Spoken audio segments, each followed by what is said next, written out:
D'où vient le mot eau? Le mot eau a toujours la même signification, un liquide, mais son écriture a évolué. Voici son étymologie. Le mot eau vient du mot aigua qui signifie liquide, inodore et transparent. Le mot aigua a évolué en eau qui signifie sécrétation liquide du corps humain, l'eau qu'on a dans notre corps. Ce mot a encore évolué en aqua du nom latin. Dans notre langue française, le mot aqua est un radical car il forme d'autres mots. Exemple aquarium, aquapark, aquaculture. Expression. Le mot est aussi une expression, se ressembler comme deux gouttes d'eau. Cette expression signifie être identique, avoir la même tête car deux gouttes d'eau se ressemblent.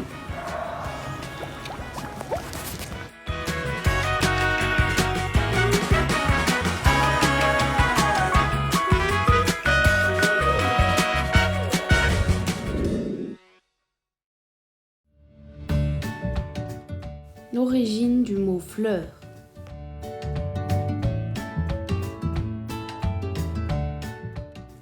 L'origine du mot fleur vient du latin flo, fleur, partie la meilleure de quelque chose, via son accusatif florem. Le prénom Floris est d'origine arabe et latine. Il signifie floraison dans sa langue d'origine. La fleur sert à la reproduction de la plante. Fleur, partie de certains végétaux contenant souvent de l'odeur et joliment décorée de vives couleurs. Expression avec le mot fleur. Comme une fleur signifie avec facilité. Dans la fleur de l'âge signifie au début de la jeunesse.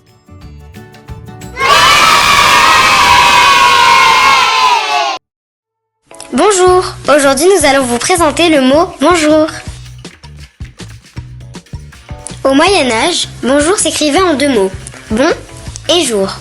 Puis, au fil des années, il a été regroupé pour n'en former qu'un seul, bonjour.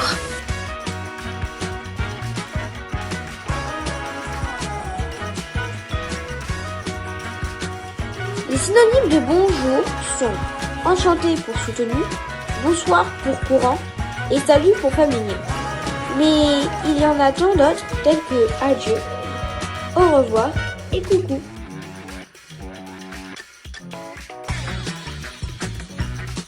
Bonjour au XIXe siècle pouvait faire partie d'une expression. Exemple, simple comme bonjour, qui signifie très facile, très simple, qui coule de source.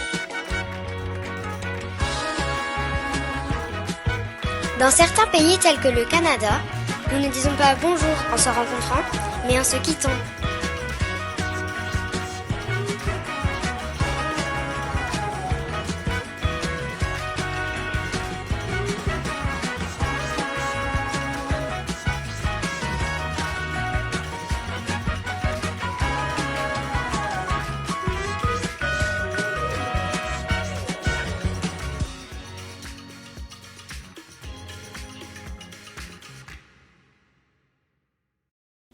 Oh là là mon cher, qu'est-ce que vous faites preuve de paresse? Seuls les nobles et les riches ne sont pas paresseux.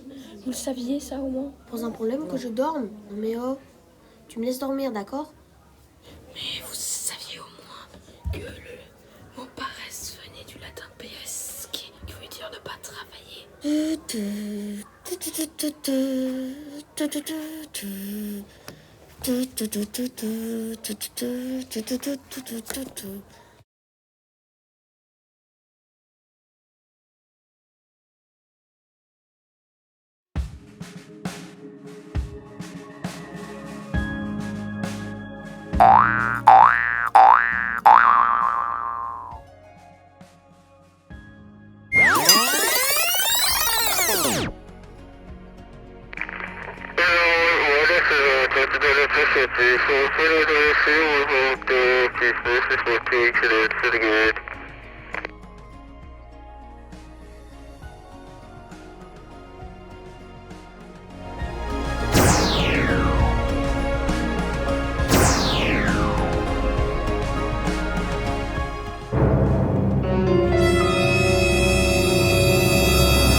merci. Mais c'est tout. D'où vient-il? Eh bien, il vient du mot latin mercedem qui signifie la solde, une récompense. Actuellement, ce mot signifie à volonté. Certaines personnes utilisent des expressions avec merci comme Dieu merci qui signifie comme le veut Dieu. Un mot spécial, car c'est un des seuls noms qui n'a pas besoin de déterminant. Mais il a tout de même des synonymes comme grâce, pitié. Les synonymes de merci sont comme lui, c'est-à-dire qu'ils n'ont pas besoin de déterminant. Maintenant, vous savez d'où vient le mot merci et qu'est-ce qu'il signifie.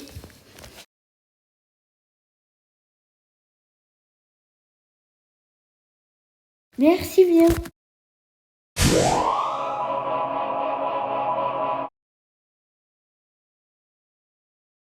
Toucher peut être un verbe ou un nom. Le nom toucher est un des 5 sens de sensibilité. Le verbe toucher signifie entrer en contact avec quelqu'un ou quelque chose. Tout ce qu'on touche avec notre doigt, notre main, notre pied est forcément réel. On peut tout aussi bien toucher un sentiment à l'aide d'un geste, d'une musique ou d'un cadeau. Il y a de nombreuses expressions avec le verbe ou le nom toucher, comme par exemple toucher une somme d'argent, qui signifie recevoir de l'argent. Toucher un sujet ou un discours ne signifie pas le toucher avec sa main, mais signifie qu'on aborde le sujet ou le discours. Toucher le fond signifie qu'on tombe tellement bas ou qu'on tombe tellement bas et qu'on ne peut pas tomber plus bas et que du coup, c'est un sens figuré ou un sens propre. Et il y a d'autres expressions comme toucher un sujet ou toucher un sentiment. Toucher peut être un verbe ou un nom. Signifie dans son sens propre qu'un navire a touché le fond de la mer. Bonjour, aujourd'hui nous allons vous présenter le mot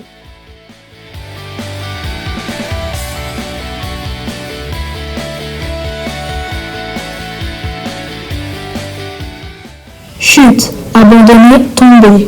Une chute peut être volontaire ou involontaire. comme par exemple un saut en parachute Ou une chute brusque.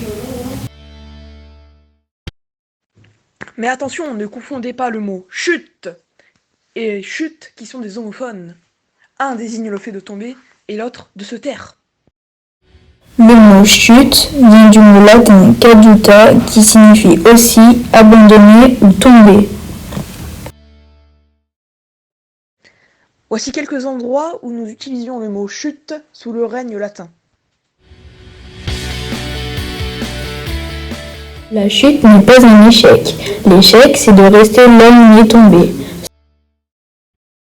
Pour simplifier, elle signifie que ce n'est pas parce que nous sommes tombés que nous avons échoué, mais parce que nous ne nous sommes pas relevés.